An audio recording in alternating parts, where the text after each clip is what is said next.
ఇది గొరక చేప అని అంటాము, మనం లోకల్ లాంగ్వేజ్ లో గొడసలు అని అంటాము. తిలాపియా ఫిష్ అండి. ఇందులో రకరకాల చేపలు అయితే ఉన్నాయి ఈ ఫిష్ లోని.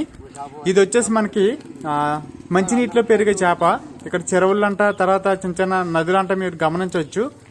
ఇవి ఎక్కువగా కనిపిస్తూ ఉంటాయి. ఇవి సంతతి అనేది త్వరగా వృద్ధి చెందుతుంది, అంటే ఎక్కువ గుడ్లు పెట్టి పిల్లలు అయితే వేస్తూ ఉంటాయి.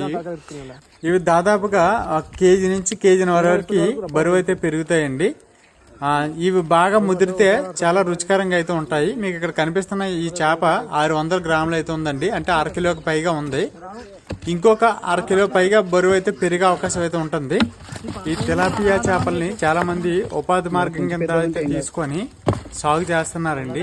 1 కిలో వచ్చేసి 120 రూపాయలకి అయితే అమ్ముతున్నారు మా లోకల్ ఏరియాలో.